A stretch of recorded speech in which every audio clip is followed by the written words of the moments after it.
Buenos días en América, buenas tardes en Europa a todas y todas.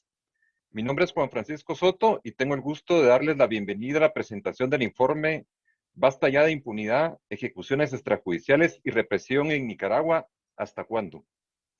Elaborado por la Federación Internacional de Derechos Humanos, FID, y el Centro Nicaragüense de Derechos Humanos, CENID. Antes de empezar, nos gustaría aclarar que el evento será en español con interpretación simultánea al inglés. Si necesita interpretación, debe hacer clic en el botón de interpretación que se encuentra en la parte inferior de la pantalla, del lado derecho, el cual puede elegir el idioma en el cual quiere oír a los distintos ponentes. Permítame hacer primero unos anuncios en inglés sobre la interpretación del evento antes de comenzar. Welcome to the presentation of the report. This event has interpretation available in English. If you are connected from a desktop, please activate the interpretation option at the bottom of the screen by clicking on the image that resembles a word. If you are joining from your mobile phone, please click at the side where 3 points appear to select the interpretation feature. We will now begin the event. Ahora sí, esperamos que haya podido conectarse las personas que nos van a escuchar en el idioma inglés. Muchas gracias por su espera. Este evento es organizado por la Federación Internacional por los Derechos Humanos, FID, de la cual soy vicepresidente, y el Centro Nicaragüense de Derechos Humanos. Les tendemos un saludo especial a las delegaciones de las embajadas de la OEA y ante Naciones Unidas, a los representantes de la Unión Europea presentes y a los periodistas que nos acompañan. Un saludo muy especial a todas las personas nicaragüenses que nos acompañan el día de hoy. La FID, desde 1922, actúa por la defensa de todos los derechos humanos y actualmente federa 192 organizaciones en 112 países del globo. El CENID, una organización miembro de la FID, fue creada en mayo de 1990 y tiene más de 30 años en la defensa y promoción de los derechos humanos en Nicaragua. En 2018, la Asamblea Nacional de Nicaragua aprobó la cancelación arbitraria de su personería jurídica e incautó sus bienes. El último ataque por parte del gobierno de Ortega y Murillo fue la destrucción parcial de la sede del CENID en Managua y la transformación de sus espacios de Huilgalpa en un puesto de salud. Pese a estos ataques, aquí está el CENID con nosotros. Nicaragua se encuentra en una gravísima crisis democrática y de derechos humanos. El gobierno de Daniel Ortega se ha convertido en un régimen autoritario, cerrando cada vez más los espacios sociales de participación y arremetiendo contra la sociedad civil y la población en general. Un punto neurálgico de esta crisis ha sido los ataques en contra de los manifestantes, en su mayoría entre abril y septiembre de 2018, que resultaron con la muerte de 328 personas, más de 500 presos políticos, más de 80,000 exilados y el establecimiento de un estado de terror. El CENID, desde hace más de 30 años, ha monitoreado la situación de derechos humanos en Nicaragua y en ese contexto ha sido un actor clave para recoger testimonios y acompañar a las víctimas de estos gravísimos hechos. La FID y el CENID decidieron llevar a cabo un proceso de análisis y de sistematización de la documentación acerca de los asesinatos, así como de monitoreo de la situación de derechos humanos en Nicaragua en 2019 y 2020. Esta es la investigación que presentaremos el día de hoy. El informe publicado nace de un trabajo conjunto entre la FID y el CENID, que incluyó 3 misiones realizadas en los meses de agosto y octubre del 2019 y en febrero del 2020. En cuanto a la metodología, podemos decir que tomando en cuenta 113 casos del registro de las 328 personas asesinadas en el contexto de represión, el equipo de trabajo de la FID y el CENID definió una metodología de análisis de la información basada en el análisis de contexto, es decir, los hechos que rodearon a cada una de las muertes, las evidencias o pruebas, y el marco jurídico nacional e internacional, a fin de establecer la calificación jurídica que tendría cada una de esas muertes. Como fuente de información, además de la documentación de casos realizados por el CENID, el equipo de trabajo sistematizó información disponible en fuentes abiertas vinculadas con el contexto y los operativos desplegados por los agentes estatales y paraestatales. Todo esto se constituyó a través de la construcción de una base de datos. A su vez, el equipo de trabajo obtuvo información sobre los hechos vinculados a las muertes de las 113 personas mediante reuniones, entrevistas y talleres sostenidas con las víctimas sobrevivientes y personas consideradas claves en las 3 misiones mencionadas anteriormente. En febrero de 2020, tuve el honor de ser encargado de misión y observar en detalle las graves violaciones a los derechos humanos, así como escuchar de cerca el testimonio de las víctimas de la represión. Antes de salir de Nicaragua en el aeropuerto, fui abordado por 2 funcionarios de gobierno, quienes me informaron que se me prohibía el ingreso a Nicaragua nuevamente. Pero más allá de este incidente, mi visita a Nicaragua fue una experiencia oportuna para ver de cerca el trabajo inagotable de Vilma y del equipo del CENID, que pese a las limitaciones y arbitrariedades de las autoridades, sigue velando por la promoción y defensa de los derechos de las y los nicaragüenses. Nos acompañan en este webinar 4 personas, pero antes de presentarlas quisiéramos compartir con ustedes que el día de hoy, a las 10 de la mañana, hora de Nicaragua, lanzaremos una pequeña campaña de solidaridad con Nicaragua. Esta solidaridad queremos pedirles que la expresen a través de las redes sociales compartiendo el video que mostraremos a continuación y que se encuentra traducido al francés y al inglés. Y los posts que difundiremos todos los días hasta el 16 de febrero y nuevamente cuando nos acerquemos al voto de la resolución ante el Consejo de Derechos Humanos de Nicaragua, de Naciones Unidas sobre Nicaragua. Los invitamos a apoyarnos en la difusión utilizando el hashtag Somos Nicaragua. Sin más preámbulo, les propongo que veamos el video.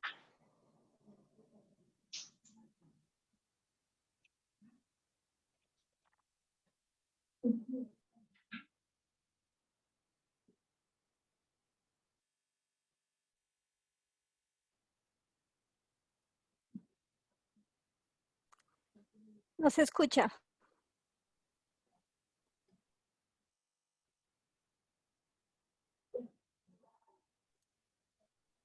No se escucha el sonido.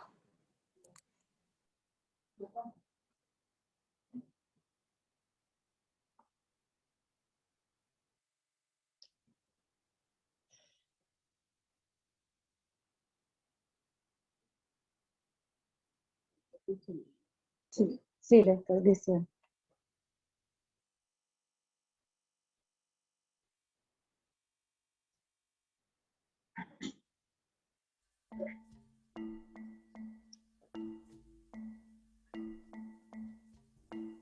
Situada en el corazón de Centroamérica, Nicaragua atraviesa desde 2018 una gran crisis política.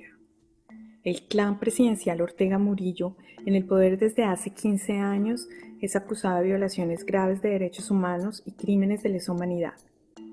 La situación es explosiva y el país se hundiendo en la dictadura. Para entender cómo llegamos allí, un pequeño paso atrás se impone. En 1984, Daniel Ortega, miembro del Frente Sandinista de Liberación Nacional, gana las elecciones por primera vez.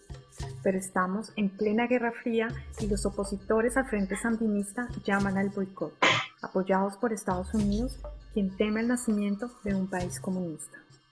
Resultado, el embargo impuesto y la guerra civil contra los contras, un movimiento armado de oposición entrenado por la CIA, agotará la economía del país y 30.000 personas perderán la vida.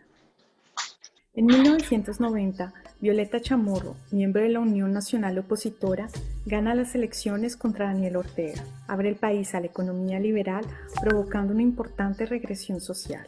En 1996, Daniel Ortega volvió a perder las elecciones, esta vez contra Arnoldo Alemán, un exalto funcionario de Somoza. Sin embargo, concluye un pacto de poder compartido con Alemán y crea una reforma de la Constitución y las leyes. Esta maniobra permitirá que Ortega sea reelegido con pocos votos y eso de forma indefinida. Durante este periodo es acusado de corrupción, alianza con la oposición política, encuentros con terroristas y de la violación sexual de su hija adoptiva. Pese a ello, 10 años después, en 2006, Ortega volvió a ser elegido para las elecciones presidenciales con un ambicioso programa social: educación y salud gratuitas, reducción de la mortalidad infantil y construcción de carreteras. Fue reelegido en 2011 y nuevamente en 2016, acompañado de su controvertida esposa, Rosario Murillo, elegida como vicepresidenta de la República. Entre ellos, establecerán un régimen cada vez más autocrático con el control de todos los poderes del Estado. Es en abril de 2018 que una enésima reforma de la seguridad social es creada para reducir la deuda pública, todo a expensas de los empleados y jubilados, quienes deciden salir a la calle acompañados por los estudiantes. Las manifestaciones son reprimidas violentamente y muy rápidamente. Ante tanta represión, el evento se convirtió en el punto de partida para desafiar al gobierno de Ortega. El presidente es acusado de abuso de poder, de haber pervertido la revolución sandinista, de neutralizar la oposición política y de haberse enriquecido ilegalmente. Se registran 328 muertos, más de 2.000 heridos y cientos de detenciones por terrorismo o sedición. Más de 100.000 personas se ven obligadas a salir del país. El gobierno de Ortega instala una represión que hunde a Nicaragua en una profunda crisis, donde los derechos humanos son cada vez más violados. Ejecuciones extrajudiciales, encarcelamientos por motivos políticos y detenciones por manifestaciones pacíficas. El CENIT, junto con otras 8 ONGs, fueron despojadas de su personería jurídica y acusadas por el gobierno de Ortega de financiar un intento de golpe de Estado. Muchos de los defensores de los derechos humanos y los periodistas, después de numerosos ataques organizados por las fuerzas estatales y paraestatales, también se ven obligados al exilio. A pesar de las múltiples advertencias de organismos nacionales y de la comunidad internacional, Nicaragua se hunde cada vez más en la dictadura, el miedo y el terror. El trabajo de documentación realizado por la FIDH y el CENID en Nicaragua en los últimos meses permite afirmar que existe un contexto de ataque regular y sostenido contra cualquier persona considerada opositora al régimen. Hoy, parte del país sigue resistiendo y defensores de derechos humanos y periodistas siguen trabajando en el país a pesar de la represión.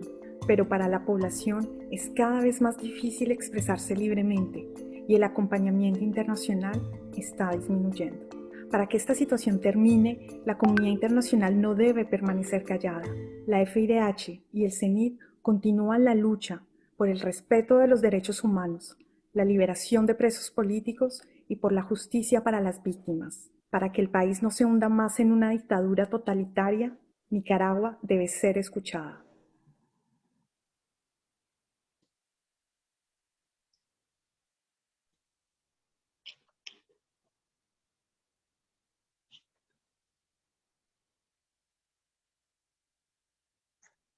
Gracias, compañeras, por la presentación del video. Y como dijimos, los invitamos a publicitar este video, a hacer viral este video con el hashtag Somos Nicaragua.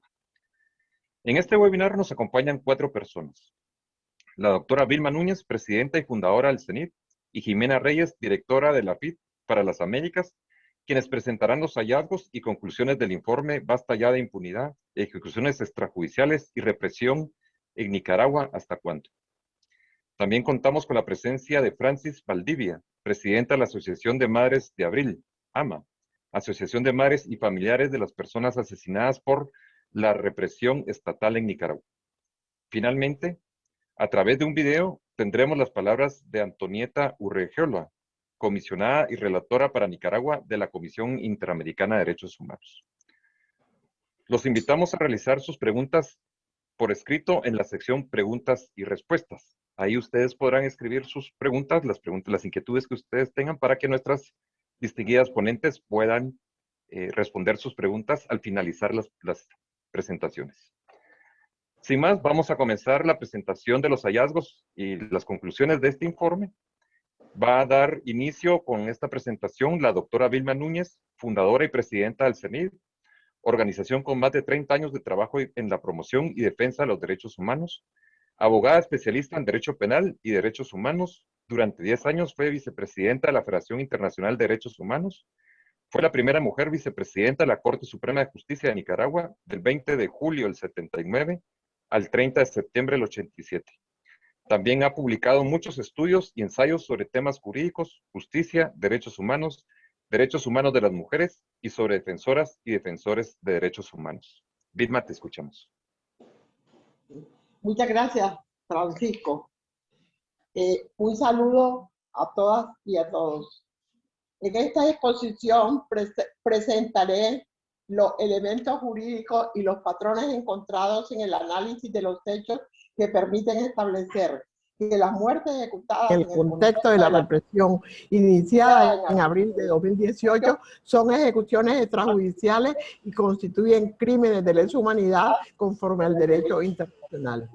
Como valoró los ataques a manifestaciones y tranques revelan patrones repetitivos en los cuales actores estatales y paraestatales llevaron a cabo ataques organizados de diversa índole a gran escala, de manera generalizada en numerosas localidades y regiones del país, contra la población civil de forma consciente y premeditada. Las muertes, así como demás hechos relatados en este informe, constituirían, dijo el GIEI, crímenes de lesa humanidad, independientemente de que las víctimas hubieran sido manifestantes considerados enemigos del régimen o transeúntes.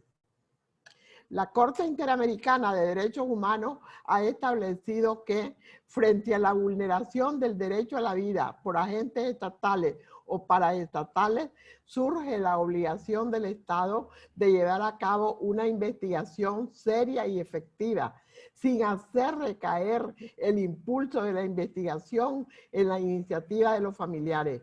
Dicha investigación debe realizarse con la debida diligencia conforme a los lineamientos establecidos en el Manual de las Naciones Unidas para la Investigación Legal de las Ejecuciones Extrajudiciales, Arbitrarias y Sumarias, o Protocolo de Minnesota.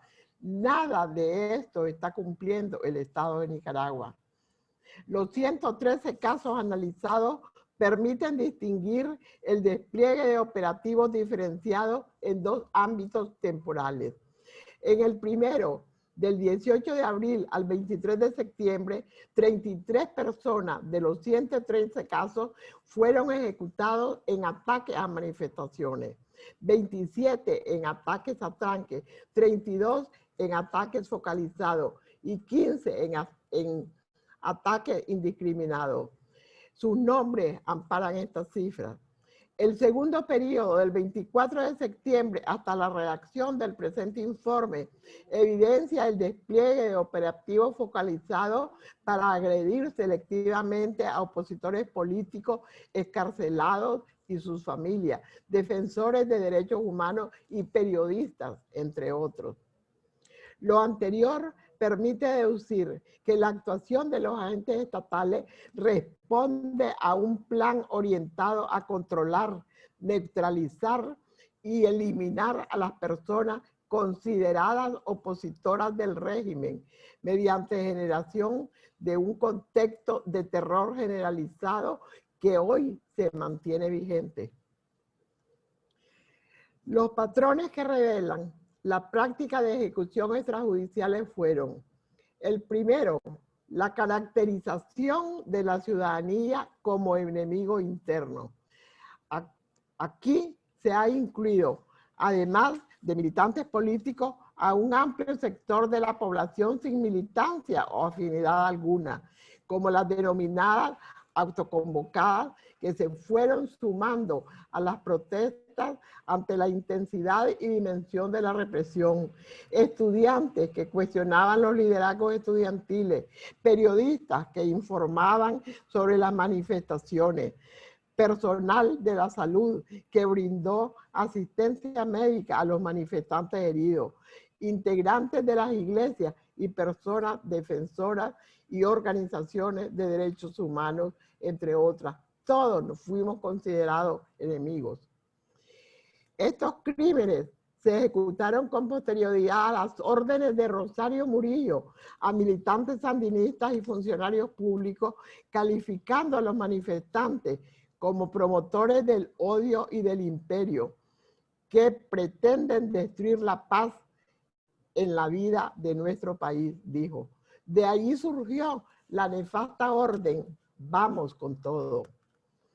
El gobierno tenía absoluta claridad que las motivaciones para protestar estaban vinculadas a la reforma a la seguridad social y a la consiguiente represión a los ancianos jubilados. Pero con la mentira del golpe de Estado, Daniel Ortega pretendió justificar la brutal represión. El segundo patrón es la caracterización de las víctimas por edad, que pone en evidencia que la represión estuvo orientada en contra de la población joven, principalmente en edad escolar y universitaria y sin afinidad política. 73 personas de los 113 investigados eran jóvenes y hasta niños. El tercer patrón reveló el carácter generalizado y sistemático de las ejecuciones extrajudiciales durante, en primer lugar, las manifestaciones. A partir del 18 de abril, integrantes de la Policía Nacional con parapolicía, verdaderos paramilitares, de manera recurrente se movilizaban en vehículos pertenecientes a instituciones gubernamentales, las temibles caravanas de la muerte, atacando a quienes participaban de las manifestaciones. Los manifestantes fueron objeto de cercos programados mediante los cuales se les acorralaba para ser objeto de fácil ataque. En diferentes lugares, el uso de armas de fuego revivió el escenario de la guerra como estrategia para generar miedo, la cual fue descrita por uno de los dirigentes de la estructura paramilitar. Les hicimos un anillo para que no pudieran escapar y los atacamos por todos los flancos, afirmó. El uso de la fuerza se llevó a cabo en abierto desconocimiento de los instrumentos internacionales de derechos humanos, el ataque y desalojo de los manifestantes mediante el uso de francotiradores y armas de guerra de grueso calibre tuvo lugar no con el propósito de disuadir, sino de generar daño, de matar. Este panorama se vio agravado al impedir que personas que habían sido heridas recibieran atención médica en los hospitales y centros de salud de carácter público. Además, los cuerpos de las personas asesinadas eran devueltos sin ningún diagnóstico y valoración forense. Familiares fueron obligados a firmar una carta de desistimiento de traslado al Instituto de Medicina Legal para una autopsia. En las delegaciones policiales, otros familiares de personas asesinadas fueron obligadas a firmar cartas de desistimiento para realizar cualquier proceso de denuncia. En el CENIR conservamos estas pruebas. El segundo ataque fue a los tranques. Los repetidos ataques de que fueron objeto los manifestantes les obligó a levantar obstáculos, o sea, barricadas en las vías públicas para detener el paso de los atacantes. El comisionado general Ramón Avellán dio a conocer públicamente la orden presidencial de desalojar los tranques al expresar amenazadoramente que la misma sería cumplido al costo que sea. Durante los primeros días de junio iniciaron la llamada Operación Limpieza, que realizaron con armamento de uso exclusivo del ejército, según dictamen y testimonio de diferentes expertos entrevistados en la investigación y confirmación del vicepresidente de la Corte Suprema de Justicia de Nicaragua, Rafael Solís, en una carta de renuncia irrevocable a su cargo. Según los casos documentados en esta investigación, el 78% de las ejecuciones ocurridas en este periodo fueron los días 2, 6, 12, 14 y 18 de junio, lo que demuestra los altos niveles de violencia ejercidos para dar cumplimiento a la orden presidencial de desmontar los tranques al costo que sea. Y ese costo fue muy alto, presidente Ortega. Los familiares de las víctimas no olvidan y la justicia llegará. Y en libertad los presos políticos saldrán a las calles levantando nuestra bandera azul y blanco. Esta investigación es un pequeño aporte a esa lucha por la verdad, justicia, reparación y no repetición. Nos falta mucho por hacer, pero seguiremos luchando hasta lograrlo. Muchas gracias.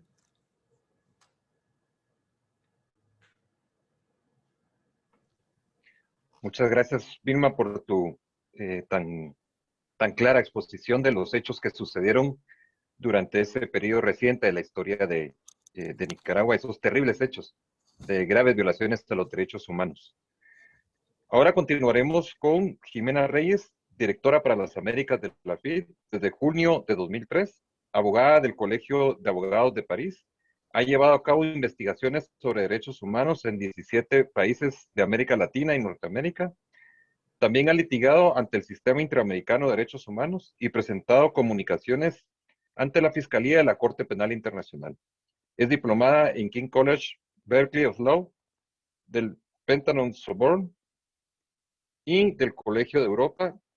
Fue visiting profesional en la Corte Penal Internacional en el 2016 y en 2018 el honor Roosevelt Visiting Fellow en Harvard Law School.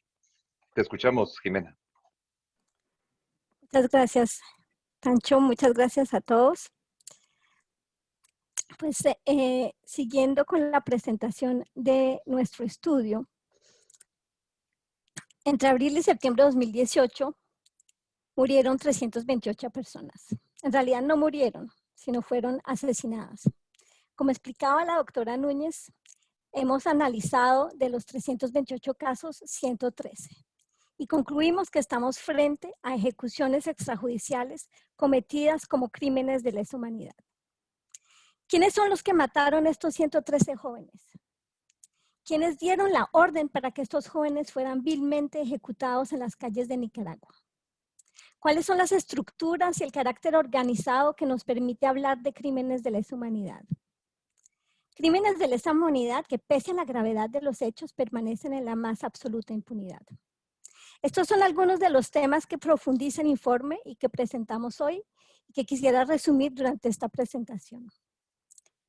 El informe también muestra que son las mismas estructuras que asesinaron en el 2018 las que hoy, en 2021, están aterrorizando a la sociedad civil, a los periodistas, a los representantes de la Iglesia Católica, a la oposición política, vigilándolos, deteniéndolos de forma arbitraria, hostigándolos. De esto también quisiera hablarles, así como el paquete de leyes que se votó a finales del 2020 y que recoge el informe. Iniciemos entonces con la estructura y el perfil de los perpetradores responsables de las muertes de las 113 personas. Como comentaba la doctora Núñez, no estamos frente a simples asesinatos, sino a verdaderos operativos planeados y organizados. Por tres estructuras: la dirección política institucional, la estructura policial y, en ciertos casos, la estructura del sistema de salud. Ahí se encuentran los autores intelectuales de estos crímenes, los que habrían planeado el ataque contra la población civil y dado las órdenes de más alto nivel. Dentro de la estructura de dirección política se encuentran, entre otros, Daniel Ortega, presidente de la República; Néstor Moncado Lao, secretario privado del presidente de la República; Óscar Salvador Mojica Obregón, ministro de Transporte e Infraestructura; Roberto José López Gómez, director del Instituto Nicaragüense de Seguridad Social; Bosco Castillo Cruz, ministro de Juventud, entre otros. Estas personas habrían contribuido dentro del campo funcional de los cargos desempeñados por acción o omisión a los asesinatos analizados en el informe, en algunos casos llamando públicamente y justificando estos crímenes. En cuanto a la Policía Nacional, Esta ha sido la estructura del Estado más visible en la implementación de los planes y estrategias para asesinar a los manifestantes, personas consideradas opositoras al régimen transuantes. Desde 2014, la policía depende directamente del presidente de la República. Además del presidente de la República, que ejerce el cargo de jefe supremo de la institución, tendrían responsabilidad dentro del campo funcional del cargo ejercido Aminta Elena Granera Sacasa, directora de la Policía Nacional hasta el 31 de agosto del 2018. Francisco Javier Díaz Madrid, director de la Policía Nacional de Nicaragua. Ramón Antonio Avellán Medal, subdirector de la Policía Nacional. Juan Antonio Valle Valle, jefe de la Dirección de Vigilancia y Patrullaje de la Policía Nacional. Justo Pastor Urbina, jefe de la Dirección de Operaciones Especiales de la Policía. Fidel de Jesús Domínguez Álvarez, comisionado mayor, jefe de la policía en el departamento de León, y Adolfo Joel Marenco Corea, comisionado general, subdirector de la Policía Nacional y jefe de investigación policial y de inteligencia política. En algunos casos, testimonios detallan la participación directa en comisión de estos crímenes. Una mención rápida al sistema de salud. La doctora Núñez lo mencionó. Un espacio donde se vio una fuerte tensión entre los médicos que querían ejercer su función de curar, de salvar vidas, y la orden de negarle asistencia médica a los manifestantes heridos, lo que provocó la muerte de algunos de ellos. En vista de esto, serían responsables dentro de la estructura máxima de autoridad del sistema de salud quienes dieron esa orden, así como las personas que ejercían la dirección de los hospitales que hubieran negado asistencia médica a las personas heridas. Entre las máximas autoridades del sistema de salud figura la señora Sonia Castro González, ministra de Salud hasta el 26 de junio del 2019 y ahora asesora del presidente de la República. Y Enrique Javier Beteta Acevedo como viceministro de Salud. La señora Sonia Castro también ha sido señalada de haber implementado un proceso de persecución y despido de médicos y otros trabajadores de la salud que brindaron asistencia médica a las personas consideradas opositoras al régimen, existiendo a la fecha más de 405 profesionales de salud despedidos por ese motivo. Luego tenemos los perpetradores materiales, los que dispararon y mataron a las 113 personas. En nuestra investigación se ha establecido que la muerte de 28 de estas 113 personas es atribuible a operativos ejecutados por agentes estatales, policías, 33 a operativos realizados por grupos paramilitares y 45, la mayoría, a operativos ejecutados conjuntamente por agentes estatales y paramilitares. Quisiera aquí abrir un paréntesis sobre estos grupos paramilitares. Este informe busca denunciar la existencia de estos grupos e insistir sobre la gravedad que representa su existencia, su reclutamiento y su armamento. Desde el inicio del gobierno de Daniel Ortega en el 2007, se fueron configurando en el país estructuras paralelas a la fuerza pública, que actúan de forma coordinada o articulada o bajo la aquiescencia del Estado en operativos, conjuntos o separados de inteligencia, de intimidación y represión. Y esto sigue hoy. Algunas de esas estructuras han sido revestidas de legalidad, como la policía voluntaria, los consejos y gabinetes de poder ciudadano. Otras están incluidas dentro de la estructura del FSLN, como la Juventud Sandinista o Comité de Liderazgo Sandinista. En vez de desmantelar esas estructuras después de lo ocurrido en el 2018, en febrero del 2019 se ampliaron con la creación de la Asociación Consejo de Defensores de la Patria, comandante Camilo Ortega Saavedra, integrada por antiguos desmovilizados del Ejército, del Ministerio del Interior, de la antigua Seguridad del Estado. También hay otros grupos que carecen de marco jurídico, como son las milicias, las pandillas, los grupos de choques, las denominadas camisas azules. Dentro de estas estructuras se encuentran personas que ejercen una función en cargos públicos y al mismo tiempo actúan dentro de estas estructuras, incluyendo dentro de las pandillas y los grupos de choques. Entre los mecanismos empleados para el reclutamiento de miembros de estos grupos figuran los programas que impulsa la Dirección de Asuntos Juveniles de la Policía Nacional, dirigidos a jóvenes pandilleros y en situación de riesgo. Los reclutados se incorporan a la Juventud Sandinista y a las planillas de entidades públicas, como pueden ser las alcaldías municipales, el Instituto de Seguridad Social, el Instituto de Telecomunicación y Correos, o el Ministerio de la Juventud. Las personas que integran estos grupos pueden formar parte e incluso recibir un salario de estas instituciones y quedan a disposición de la Policía Nacional, de los dirigentes, para ser utilizados en actos de represión a favor del régimen. Esas estructuras, lo repito, tuvieron un rol clave en la comisión de los 328 asesinatos perpetrados en abril y siguen actuando hoy. Se les enseña a odiar a los enemigos, los golpistas. Esto fue y es muy peligroso. En ese marco y con independencia de otros niveles de responsabilidad, serían responsables por haber contribuido a la consolidación, dirección o coordinación de las estructuras paramilitares empleadas en los operativos de ataques y de asesinatos, la señora Rosario Murillo, vicepresidente de la República, Gustavo Porras Cortes, presidente de la Asamblea Nacional, Fidel Antonio Mores Briones, secretario general de la Alcaldía de Managua. Desde los hechos del 2018, ¿qué ha pasado con todas estas personas? ¿Ha habido alguna investigación, así sea administrativa, en contra de los policías que dispararon o en contra de los que dieron la orden de no atender a los heridos? Nada, no ha pasado nada. Estamos en una situación de impunidad total.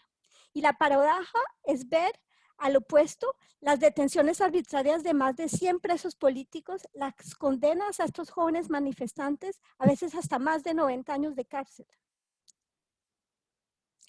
Los hechos del 2018 consolidaron las estructuras paraestatales que le siguen permitiendo al régimen Ortega Murillo contar con un amplio aparato de control y de represión social.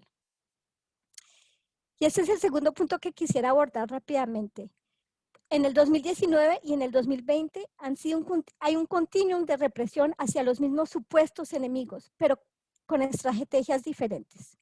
El objetivo es aniquilar todos los espacios donde se puede expresar una crítica frente al gobierno: prensa, sociedad civil, juventud no afiliada al FSLN, oposición política, representantes de la Iglesia Católica, confirmando que el régimen Ortega Murillo quebranta el derecho a la libertad de conciencia. Se mantiene la prohibición de cualquier tipo de manifestación. En 2019 y 2020, otra estrategia ha sido los secuestros express. Estas detenciones arbitrarias se han dado a veces en promedio 10 casos ejecutados por policías o civiles armados durante, por ejemplo, el último trimestre del 2019. El CENIDE en su monitoreo evalúa hasta 10 casos diarios. También hay ataques verbales y físicos. Y los detenidos arbitrariamente durante las manifestaciones del 2018 que fueron liberados sufren incesantes persecuciones y amenazas. Se les niega el acceso a las universidades para estudiar. De enero a septiembre de 2020, probablemente para evitar el COVID, el gobierno liberó más de 6,000 personas privadas de libertad por delitos comunes. Sin embargo, los más de 100 presos políticos que siguen detenidos no fueron beneficiados de estas medidas y continúan siendo víctimas de torturas, tratos crueles, inhumanos y degradantes. La represión de 2021, y con esto terminaré, también se expresa con la implementación de un paquete de leyes. Leyes liberticidas votadas en 2020 que acentúan las restricciones del espacio social, dificultando también el trabajo de las ONGs y personas defensoras de derechos humanos y la posibilidad de ejercer la libertad de expresión. Además de obstaculizar la presencia de la oposición en las elecciones de noviembre del 2021. De las leyes discutidas y votadas entre octubre y diciembre de 2020, de las 5 voy a referirme rápidamente a 2. La Ley de Regulación de Agentes Extranjeros. Esta obliga a cualquier persona natural o jurídica, nacional o extranjera, que reciba fondos extranjeros a registrarse en el registro de agentes extranjeros. También obliga a comunicar sobre cualquier movimiento de fondos que vayan a recibir, el destino de estos fondos, que no podrá cambiar sin aviso previo a las autoridades. Obligan a la presentación de informes mensuales sobre los gastos y pagos. Esta ley claramente atenta a la libertad de asociación y a los principios de la cooperación internacional. Organizaciones que intentaron registrarse además no lo han logrado, no han logrado recibir el salvoconducto que permite validar este registro. Esta ley y sus multas y sanciones son una espada de Damocles para todas las personas no registradas. Otra ley muy preocupante es la Ley Especial de Ciberdelitos.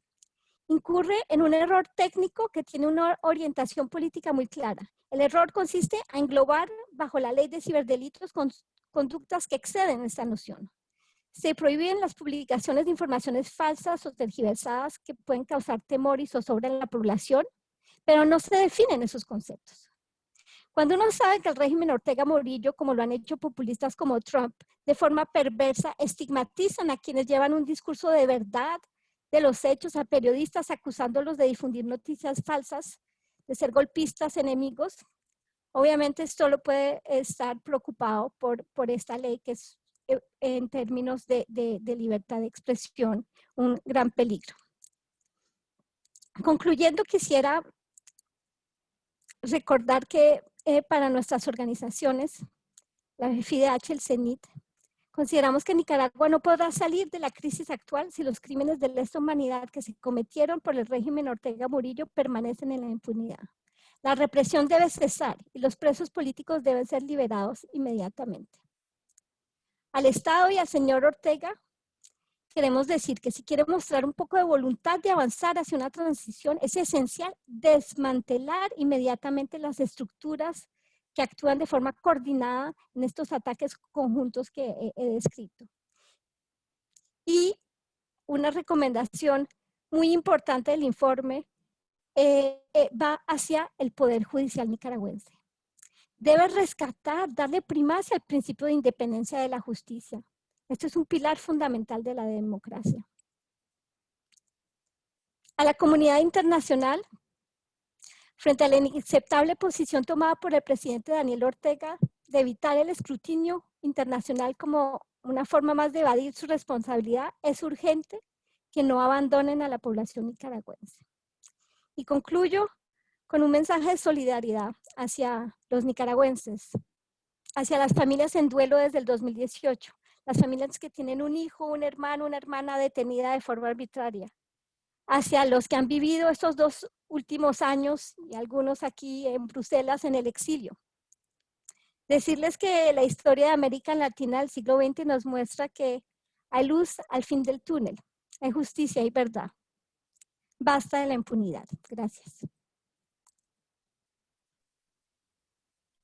Muchas gracias, Jimena. Muy importante conocer los nombres de esas personas que llevan a cabo la represión, ¿no? O sea, se habla que el Estado represor, pero ese Estado está conformado por personas que tienen nombres y apellidos y que en su momento deberán responder ante los tribunales imparciales y justos por los hechos que pudieron haber cometido.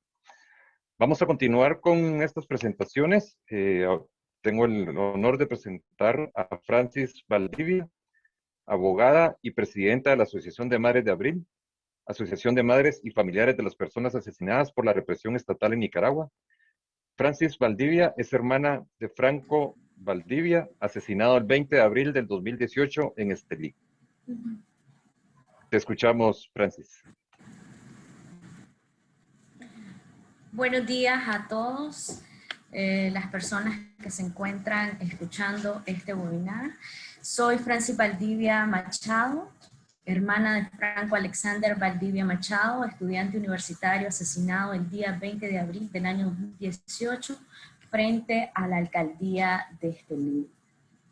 En mi calidad de hermana de un estudiante asesinado y en calidad de presidenta de la Asociación Madres de Abril, colectivo de madres y familiares de personas asesinadas, consideramos que los hechos ocurridos a partir del 18 de abril marcan un acontecimiento histórico en nuestro país, ya que se originó el espíritu de una insurrección inicialmente en contra de las reformas de seguridad social, que en el curso tomaría una argumentación contundente en contra del régimen de Daniel Ortega y Rosario Murillo por su respuesta de reprimir y asesinar a los manifestantes en su contra.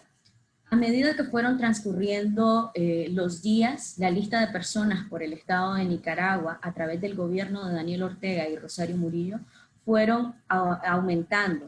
Desde las cifras oficiales de la Comisión Interamericana de Derechos Humanos, en el marco de las protestas sociales en Nicaragua a través de su informe denominado graves violaciones a los derechos humanos en el marco de las protestas sociales en Nicaragua, donde documentaron 328 personas asesinadas en el periodo de 18 de abril al 5 de octubre del año 2018.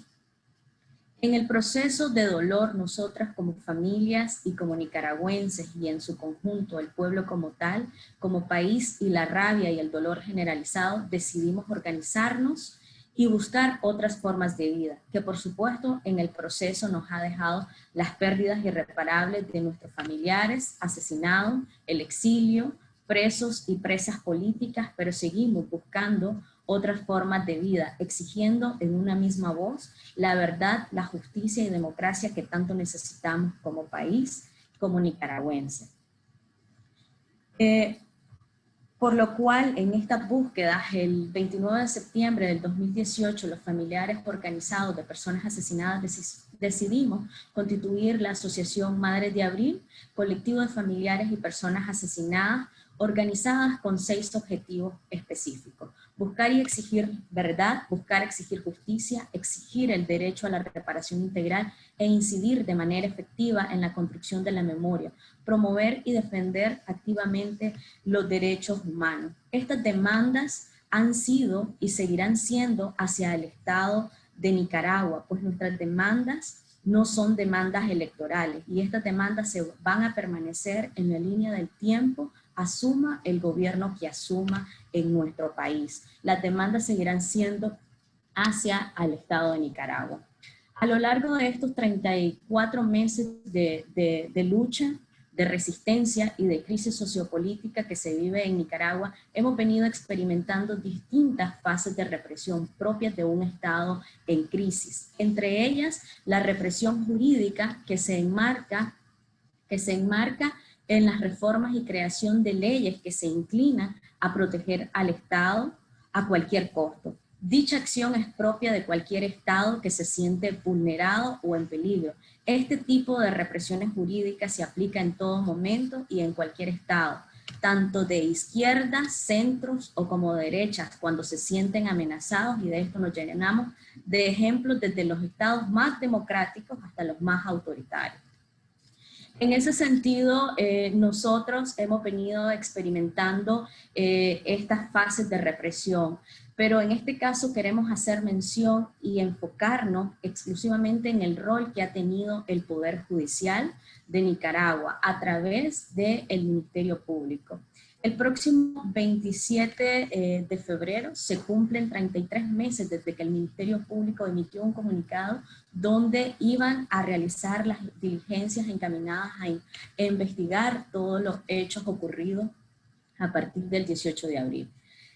Como familia y como personas organizadas en la Asociación Madres de Abril cumplimos con todos los procedimientos administrativos internos. Muchos de los expedientes cuentan con los suficientes elementos probatorios, desde pruebas científicas hasta diversas pruebas. Sin embargo, todos los expedientes, todos los casos fueron debidamente archivados por parte de ellos sin ninguna explicación. Luego, un año después, lo argumentaron a través de la creación de la ley de amnistía, que por supuesto nosotros como familiares y como colectivo, la Asociación Madres de Abril presentó los recursos por inconstitucionalidad en contra de estas leyes. A 34 meses que se inicia estas graves violaciones a los derechos humanos y que continuamos en esta dictadura del régimen de Daniel Ortega y experimentando las diferentes fases de represión, nosotras como familiares, aprovechando este espacio, también definimos nuestra posición en decir que como madres y como familiares de personas asesinadas consideramos que nuestras demandas no son electorales y nuestras exigencias han sido y seguirán siendo al Estado de Nicaragua como tal, y seguiremos exigiendo justicia sin impunidad. y seguiremos llevando a cabo todos los procesos de verdad y justicia, aunque en Nicaragua no la tengamos actualmente. Seguiremos luchando por alcanzar esta verdad, esta justicia, y agradecemos los esfuerzos que han realizado tanto el CENIT como la AFID para aportar a esa verdad y a esta justicia que nosotros seguiremos impulsando con nuestra determinación y con nuestros hechos. Muchas gracias.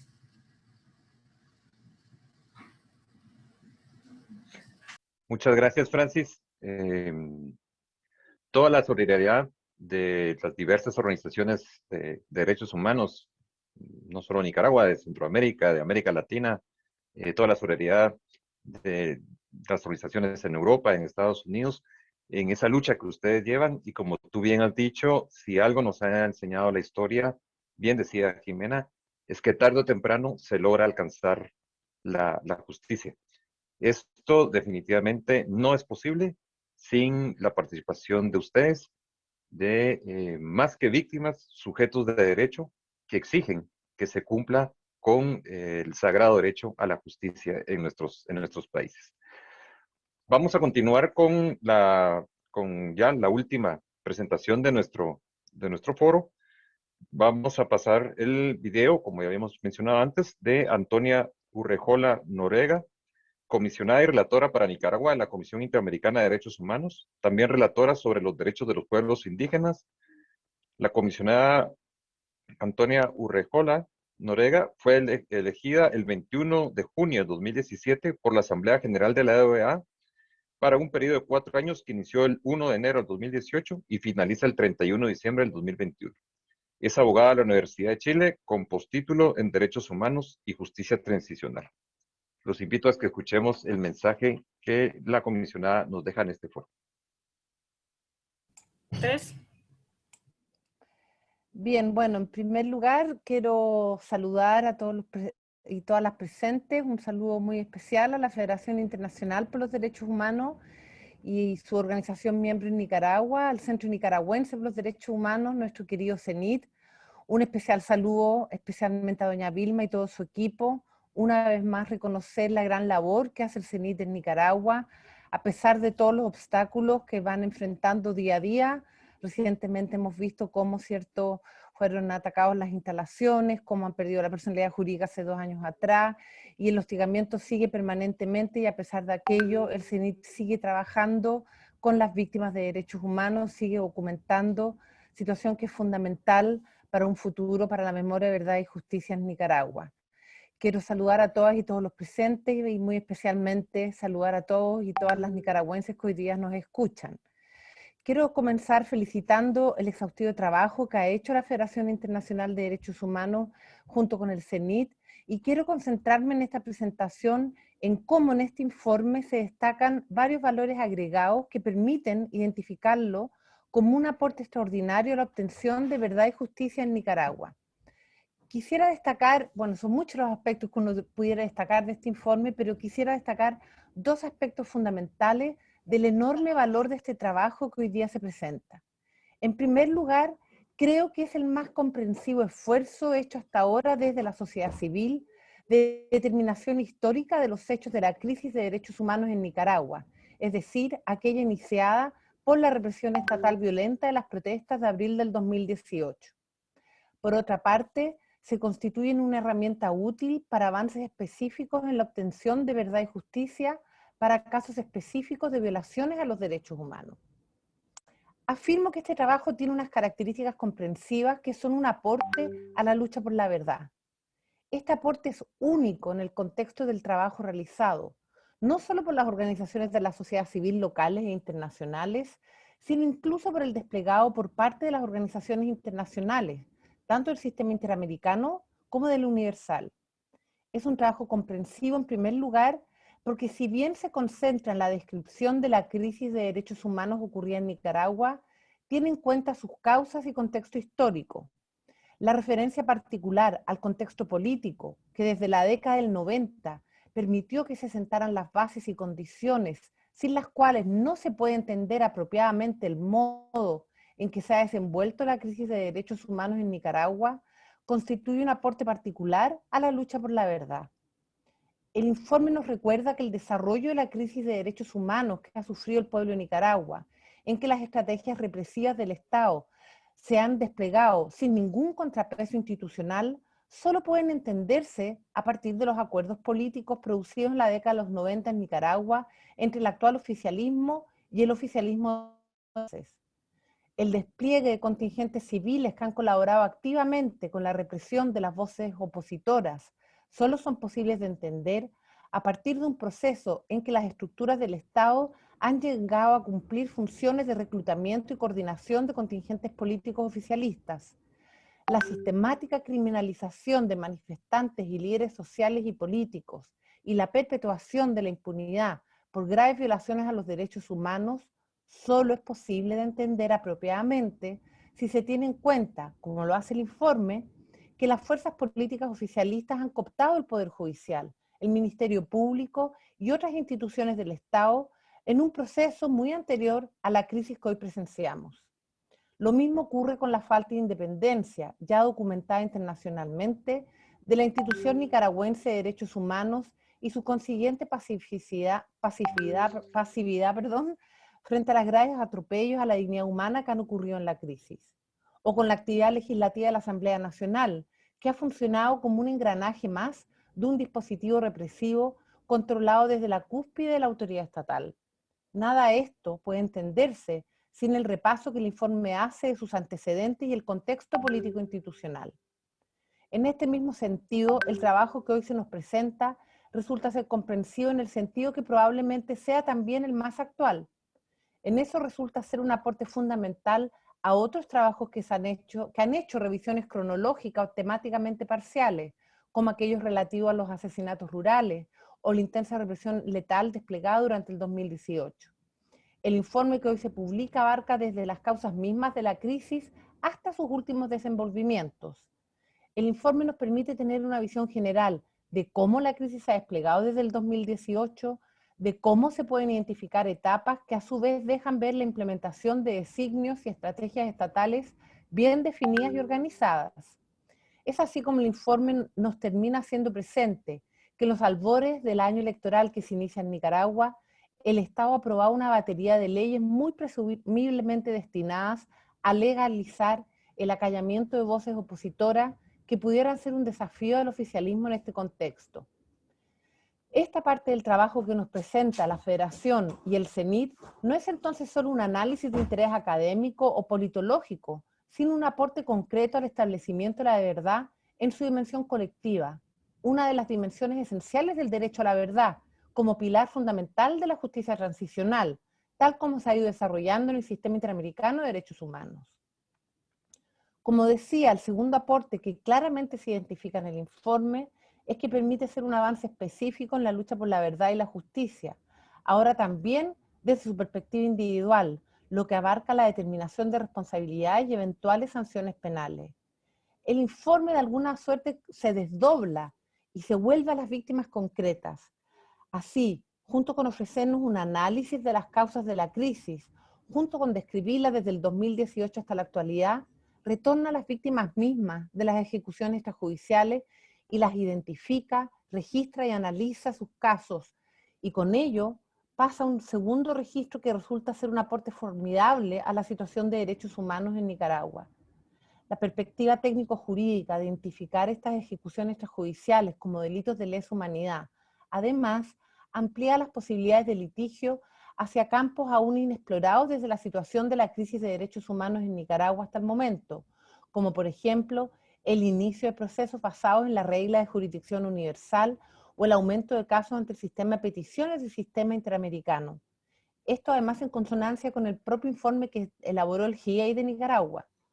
En este sentido, no debe olvidarse que el informe no solo identifica a las víctimas, sino que nos aporta un panorama general descriptivo de los perpetradores, desde las bases hasta las más altas jerarquías estatales, identificando al menos a las estructuras policiales, de gobierno y sectoriales que se desplegaron con fines represivos.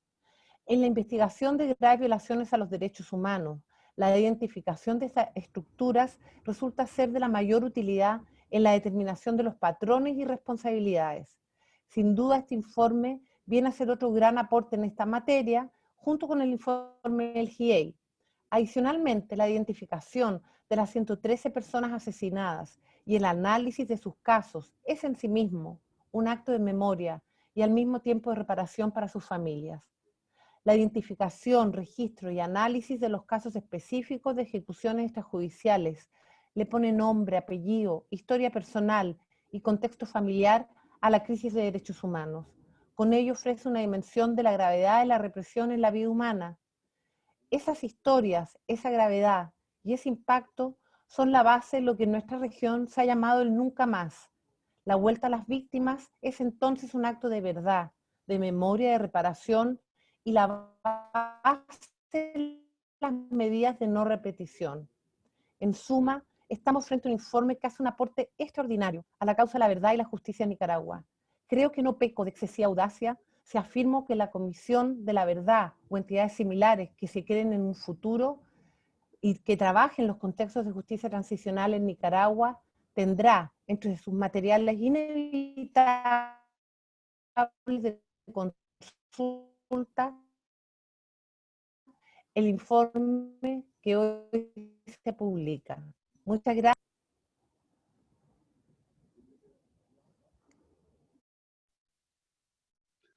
Bueno, muchas gracias por el mensaje que nos ha enviado la señora comisionada Urrejola Noriega. Como ella lo dice, ¿no? Es muy importante resaltar esa acotación del sistema de justicia. Para que exista estas graves violaciones a derechos humanos es porque está acotado el sistema de justicia. Hay una realidad no solo en Nicaragua, sino que en muchos lugares de Centroamérica y podemos mencionar también gran parte de otros países. Y por último, resaltar el mensaje también sobre el tema de la independencia judicial. Es súper importante que desde las organizaciones, desde las personas, exijamos la independencia judicial para poder llevar a cabo juicios justos y que los responsables paguen sus responsabilidades penales de manera por las acciones que ellos hayan cometido. Es así como hemos terminado las diferentes presentaciones que teníamos para el día de hoy. Agradecerle a nuestras 4 ponentes por la participación que tenemos y daríamos un pequeño espacio para las preguntas y respuestas que, como ya lo habíamos mencionado, pueden hacerlo a través del chat de este webinar. Así es que yo esperaría las preguntas y respuestas. Por el momento tengo una primera pregunta que dice de la siguiente forma. ¿Qué acciones penales contra la impunidad de todos los responsables de la represión, los crímenes de lesa humanidad se podrían impulsar? Si claramente Ortega se quiere perpetuar en el poder y legitimarse internacionalmente en un proceso electoral 2021 sin ninguna garantía de participación libre. No sé si alguna de nuestras ponentes quisiera responder a esta pregunta. ¿Quieres Jimena. darle, Vilma, o inicio yo y me completas? Listo. Sí, efectivamente, en situaciones como estas, y obviamente también es un objetivo del informe, hay que mirar los espacios para posible justicia internacional, digamos. Y aquí claramente el hecho de que estemos en situaciones de crímenes de lesa humanidad da diferentes espacios, como puede ser la utilización de la jurisdicción universal en el extranjero, como se ha hecho en casos, por ejemplo, de Argentina, de Chile, de Guatemala, donde el hecho de que exista un crimen de lesa humanidad hace que pueda haber un tribunal fuera de Nicaragua que sea competente para juzgar los hechos. Desde la FIDE hemos sacado un informe que pueden encontrar en la web donde se analizan las diferentes situaciones de países y la posibilidad de acceder a esta justicia universal. En Nicaragua no ha firmado el Estatuto de Roma, entonces en principio la Corte Penal Internacional no tiene competencia para la situación de Nicaragua, a menos de que el Consejo de Seguridad de Naciones Unidas decidiera pedirle a la CPI que actuara y en ese caso tendría competencia.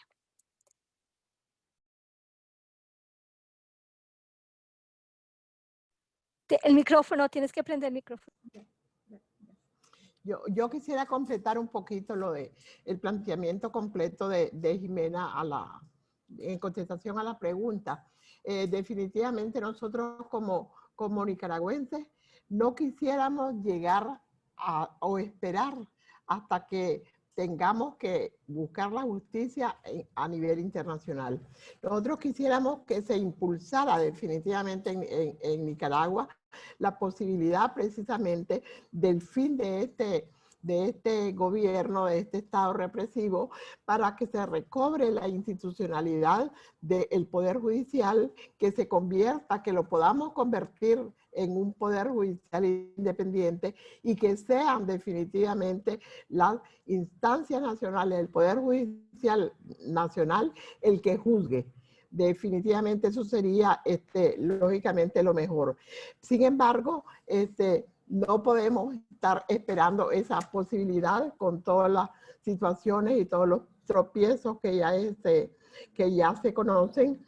Entonces, por eso es que precisamente este esfuerzo para ya estar preparando la posibilidad de llevar el caso a la justicia internacional. Porque quiero aprovechar la pregunta para explicarle a toda la audiencia que no basta solo con denunciar el hecho, no basta solo con registrarlo como un hecho que ocurrió. Hay que documentarlo, o sea, rodearle todos los elementos probatorios de todas las circunstancias para que puedan ser elementos procesales en los cuales se pueda fundar adecuadamente una demanda en una instancia internacional. Solamente eso. Gracias, Vilma. Gracias, Jimena. Tenemos otra nueva pregunta que dice, ¿cuál es el siguiente paso que debemos seguir para llevar a la dictadura Ortega Murillo a la justicia internacional?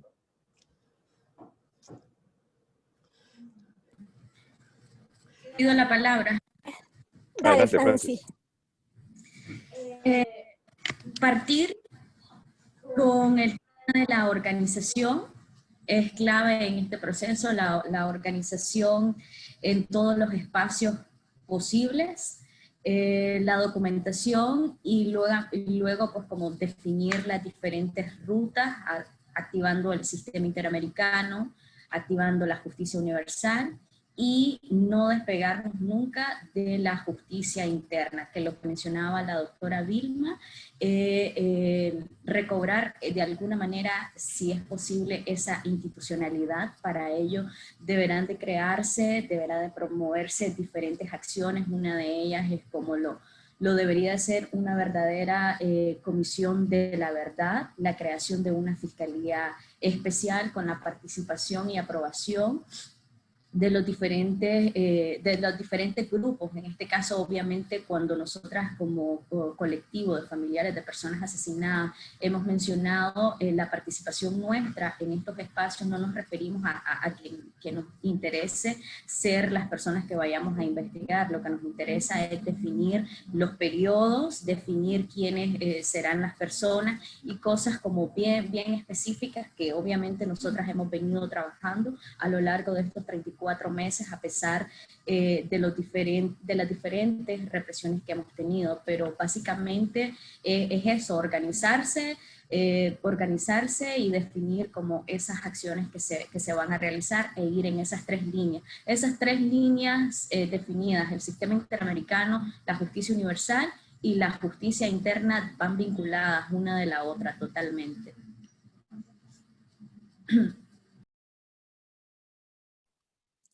Gracias, Francis. Jimena, no sé si tú vas a responder o pasamos a la siguiente. Yo creo que pasemos a la siguiente porque está muy vinculada a la respuesta que ya dimos para la primera pregunta. Okay. Yo creo que ya Francis además ha dado como los elementos esenciales. Claro, gracias. La siguiente pregunta dice, ¿se ha investigado violencia sexual durante las privaciones de libertad? ¿Han habido casos reportados?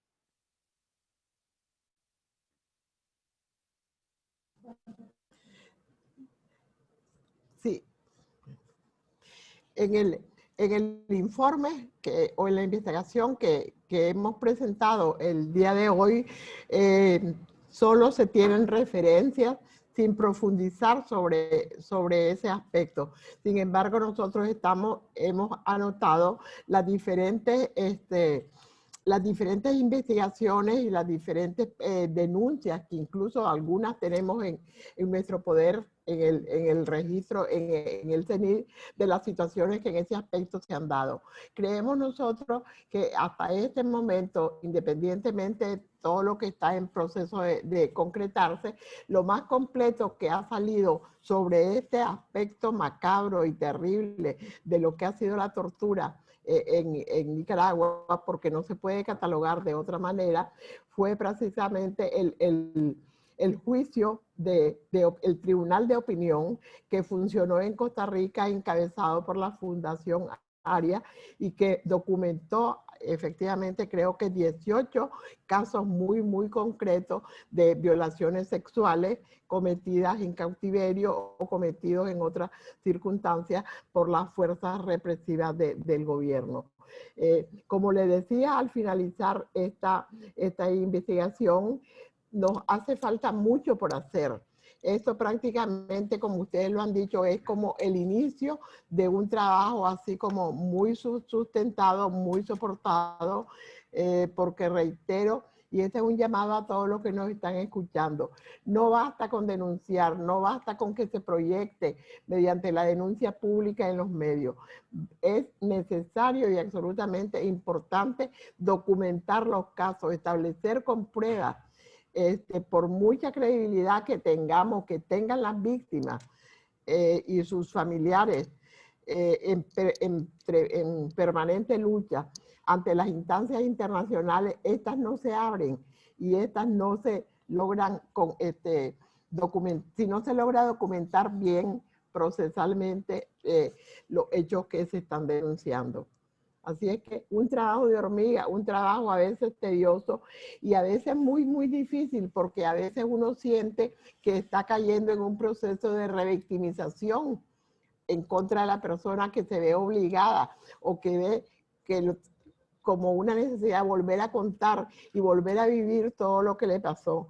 Y definitivamente esa es una situación que compartimos, que vivimos prácticamente quienes defendemos derechos humanos.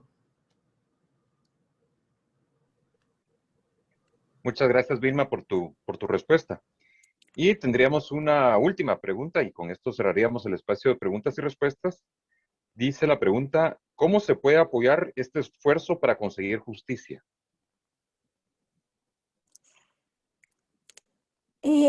Bueno, eso, o sea, obviamente es el tema central de esta investigación, el hecho, pues los crímenes y la situación actual que vive Nicaragua hace que el grito por la justicia sea un elemento esencial. En concreto, si ustedes han sido víctimas de violaciones de derechos humanos en Nicaragua, pueden acudir al CENID para hacer esta denuncia. Desde la FID a nivel internacional, nosotros tenemos un grupo de acción judicial compuesto por abogados y jueces de diferentes países del mundo que lleva casos internacionales. Por ahora no se ha iniciado un caso sobre Nicaragua y como decía la doctora Núñez, pero a lo mejor es muy importante documentar los hechos. Eso sería mi respuesta. También vi que alguien estaba preguntando, o haciendo un comentario sobre dónde se puede encontrar el informe. Se puede encontrar en el sitio web del CENID, se puede encontrar en el sitio web de la FID, y de la misma forma el video se puede encontrar en el tweet FIDH_ES como español de la FID, o FIDH_EN para inglés, y lo mismo FR para francés, y en el sitio web también del CENID. Para finalizar y completar lo que ha explicado Jimena, yo solo quisiera señalar dos aspectos. En primer lugar, que no se considere de ninguna manera este trabajo como un trabajo que le pertenece al CENID o que le pertenece a la FIL. Es un trabajo, un esfuerzo para que lo utilice de la mejor forma, fundamentalmente las víctimas y todas aquellas instancias que le den algún valor y lo puedan utilizar para hacer uso del mismo para acceder a la justicia.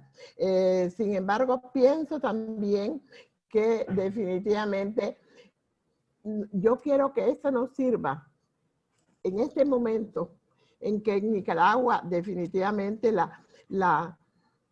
se dice que se ha abierto un año electoral y podemos caer en la tentación de que esas posibilidades arrastren a la opinión pública a volcar sus esfuerzos en ese sentido, que sepan que este es un aporte, que aquí está las víctimas desde las páginas de este informe reclamando justicia y que no se puede buscar ninguna solución que no tenga en cuenta que hay una deuda pendiente con todas las familiares y con todas las personas que entregaron su vida, a los que se les arrebató y se les quitó su vida por ver una Nicaragua libre, que debe ser el esfuerzo de todos.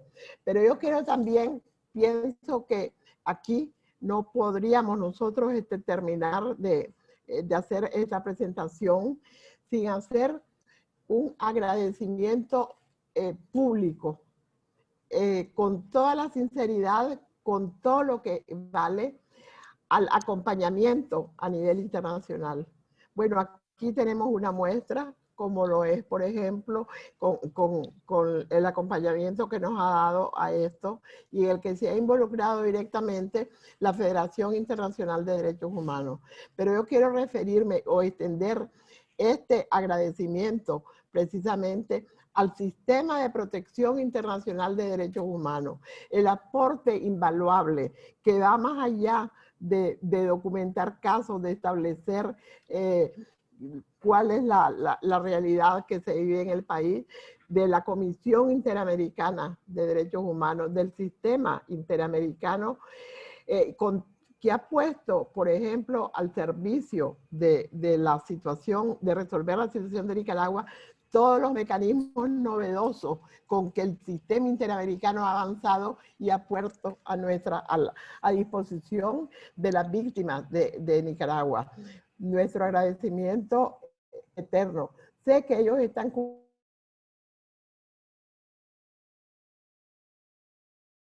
defensores de derechos humanos.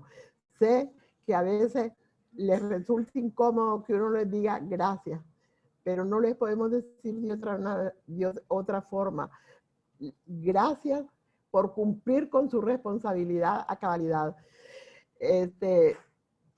Y también aquí quiero mencionar el rol determinante que ha jugado también la Oficina de la Alta Comisionada de Derechos Humanos y el Consejo de Derechos Humanos de Naciones Unidas. Su oficina a nivel centroamericano ha sido una correa de transmisión, una comunicación importantísima para que se pueda dar a conocer en esas instancias lo que pase. Sé, pero yo se los quiero pedir, se los queremos pedir, no nos dejen solos.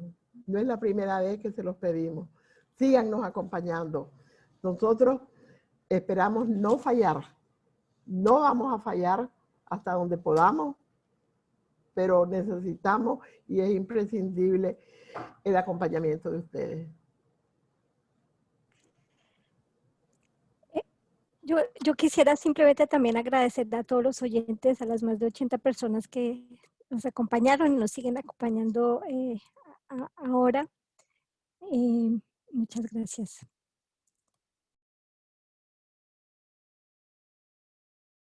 No te escuchamos.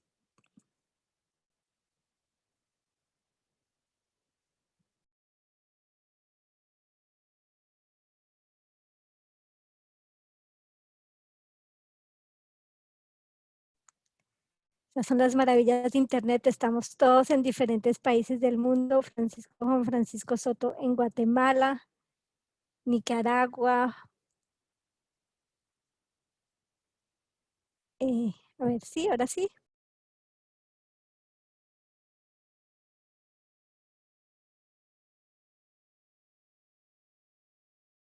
¿No? Ay. Bueno. Pues entonces tal vez ya son las 5:27 para mí, las 10:27 para ustedes, colegas centroamericanos. ¿Será que cerramos entonces nosotros? Porque creo que nuestro vicepresidente tiene un problema de micrófono. Pues dándole las gracias nuevamente, pues ya lo dije, a los oyentes, a la comunidad internacional que ha participado en el evento. Parece que tal vez sí. ¿Ahora sí funciona? No, entonces la comunidad internacional que ha participado también en el evento y nuevamente un mensaje muy particular a los nicaragüenses, también a todos los miembros de la sociedad civil que están en una lucha que sabemos cotidiana, para transmitirles todas nuestras buenas ondas y energía, y también recordarles pues que modestamente estamos iniciando esta pequeña campaña.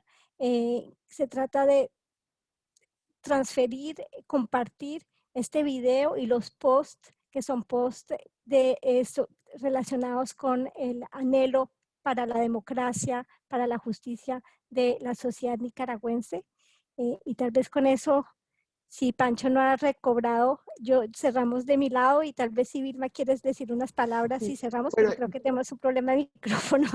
Bueno, yo quisiera despedirnos, bueno, en vista de que el internet no pudo hacerlo, Francisco, yo solo quisiera despedirnos con un mensaje que es mi convicción, que siempre transmito a las víctimas, a la gente que está luchando. La mejor defensa de los derechos humanos no es la que hacemos los organismos. La mejor defensa de los derechos humanos es la que hacen las víctimas, las sujetas activas de sus derechos. Entonces, este informe se los entregamos a las víctimas. Con quien sea, ustedes lo tienen que utilizar y continuar la lucha. Son las mejores defensoras de los derechos humanos en su país, y este es nuestro pequeño aporte. Gracias, Vilma. No sé si me logran escuchar. Ahora sí, ok, listo. Perdón que me perdí unos minutos, pero la tecnología, bueno, la nueva normalidad que le decimos. Para ir finalizando ya entonces con nuestro foro, queremos dar las gracias a todas las personas que participaron e intervinieron en el webinar, al CENID, a la FID, y un especial saludo a las personas que nos acompañaron hoy y que hicieron posible este webinar. Los invitamos a difundir el video y la campaña utilizando sus publicaciones en el hashtag SOS Nicaragua. Yo aquí pido disculpas, cometí un grave error al principio. No es Somos Nicaragua, sino que SOS Nicaragua, es SOS Nicaragua. Y a consultar el informe en el sitio web de la FID, como ya los mencionaba Jimena, que estará en el sitio web de la FID y en el sitio web del CENID. Agradecemos a las intérpretes por acompañarnos el día de hoy. Un saludo muy especial y en solidaridad a todas las personas nicaragüenses que nos acompañan hoy. De verdad, desde la FID es para nosotros un honor haber participado de alguna pequeña forma, si se quiere ver así, en la realización de este informe y en poder estar junto con las víctimas sobrevivientes de tan graves crímenes contra la humanidad que se han cometido en Nicaragua. Y como lo platicamos con algunas de las víctimas, la paciencia es una gran virtud y hay que tener paciencia y la certeza de que tarde o temprano esos grandes dictadores y esos violadores a los derechos humanos van a encontrar la justicia. Así es que esta presentación no es solo la presentación de un informe, es una respuesta a la represión estatal.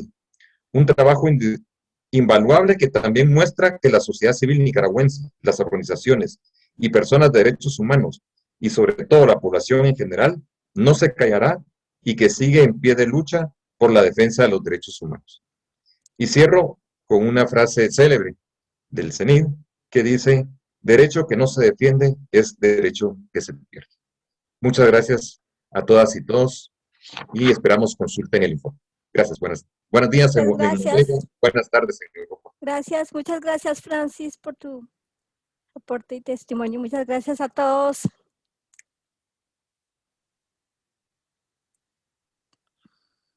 Gracias, buenos días, gracias. Bueno, muchas gracias.